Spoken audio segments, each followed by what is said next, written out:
Hi, welcome to Planetary Calendars, Astro Portraits. I'm Ralph Demetrius, one of the astrologers. This is the beginning of a series. It's a series of, you might call them superwomen or Wonder Women. And it's actresses who get action parts. Now, not every actor gets an action part. People, men or women, not everyone is really suited for that. Certain people really gravitate towards it. And I was very curious about, among women, why are they chosen? What qualities do they have in their astrological chart that shows this propensity, this particular talent? Why people think they can do this, right? And why are they drawn to these types of roles? It's very interesting that, there were changes in our laws many years ago. I remember they talked about this in the West Wing when they changed one of the titles for the funding of publicly funded colleges, that colleges needed to spend as much, and universities had to spend as much on women's sports as they did on men's sports. And there was this major shift that took place at that point with athletic women, with having more opportunities towards scholarships, towards just the ability to fine tune their work and to practice enough. I mean, there was a big change. And in that period of time, we've really seen women, especially young women, become more and more physically empowered. Well, this whole group of actresses, that are dynamic in a certain way are representative of that new ethos, of that new paradigm.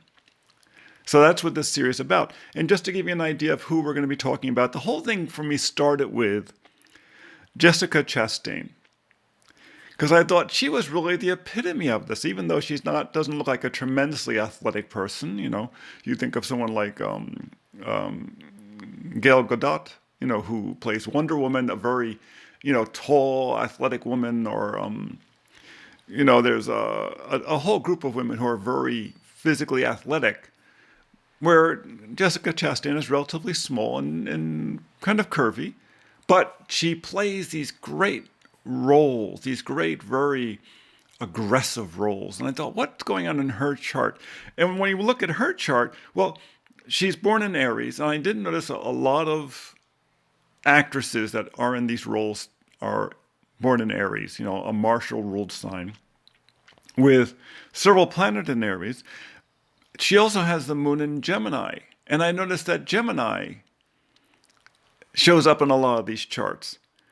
And then she has Scorpio rising. So she has the two Mars-ruled signs, Aries for masculine, Scorpio for feminine, dynamic and responsive, both there in prominent places. And then she has the moon in Gemini, a Mercury-ruled sign, and she has the midheaven, the other big flag, in Virgo, the other Mercury-ruled sign. And that's one of the things that we found in this group of charts, is that Mercury and Mars and those ruled signs are very prominent. Now, one thing that is very interesting as we go through the series, you're going to find that, remember, these people are actors.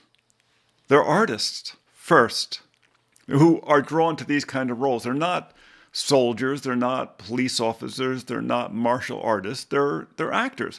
So they have certain qualities that show up in an artist's chart, and yet they incorporate this very martial side. Now, who are we going to be talking about?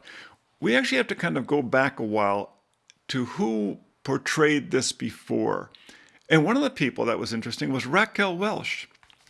Raquel Welch, you don't think of her as, an action character, and yet if you look at her chart and you look at some of the roles that she played in, they were roles that were where she had to really step up. And she's a Virgo, right?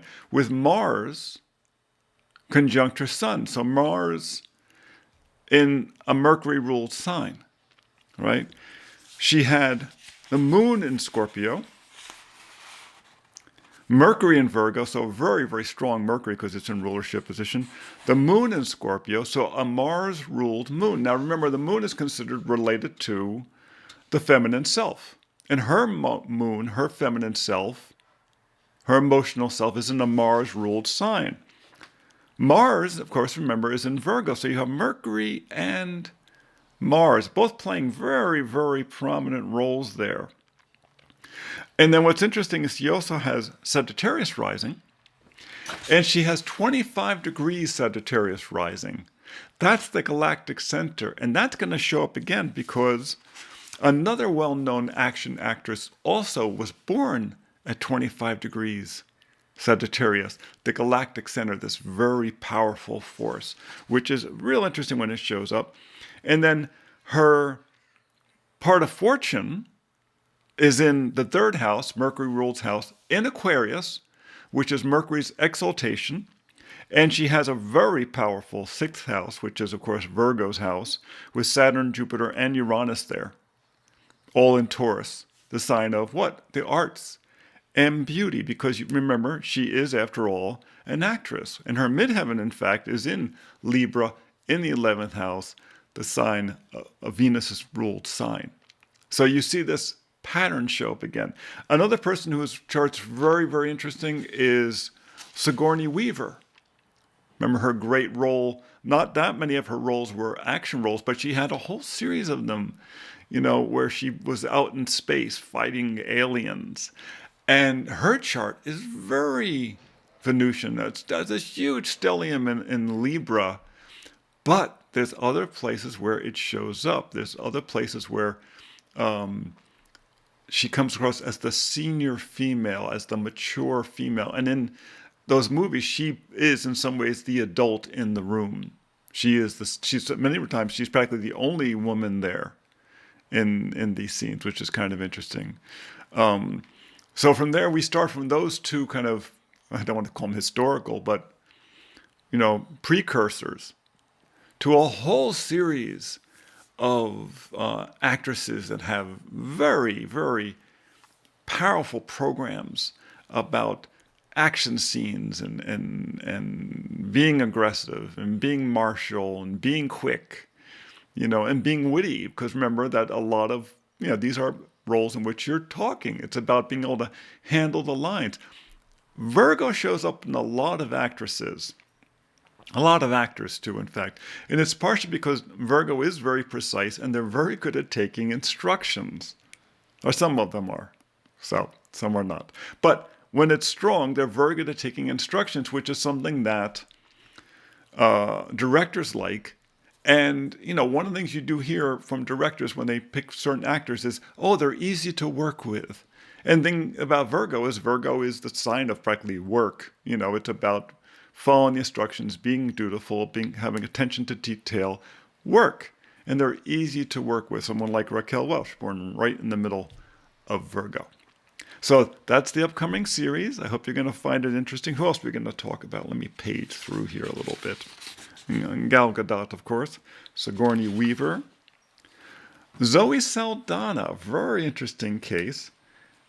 Very interesting chart, a Gemini. And Nicole Kidman, another Gemini. There's actually great similarities between their two charts, which is very cool. But you would not think that Zoe Saldana and Nicole Kidman had a huge amount in common, and yet they do. Mila Jovovich, who was born at 25 degrees Sagittarius. Uma Thurman. Remember, she was in the whole Kill Bill series. You don't normally think of her in that role, but when you start digging into her chart, you do see it. You do see it. Helen Hunt, Gemini Sun and Virgo Rising. And an Aries Moon. Interesting, kind of like a Jessica Chastain, but turned around a little bit. And then finally, Zendaya, the Virgo. Though her chart is not overly martial, and she hasn't had that many martial roles, but she's had some very physical roles. And finally, just as a comparison, Kate Winslet, whose chart is the complete opposite of all of these. It's the complete opposite of all of these, and that makes a great comparison. So that's what our little series is about. Like I said, the Super Women or Wonder Women, and I hope you're going to enjoy it. It's going to go on over the next series of weeks. So come see us at planetarycalendar.com. or see us at Planetary Calendar Astrology on YouTube. We post our forecast every Friday, our weekly forecast, and we post these portraits, which we hope are educational, on every Tuesday. And until next time, and we'll also, you're going to find that you can find your calendars and your books, the Planetary Calendar and your books, at planetarycalendar.com. So until next time, be well.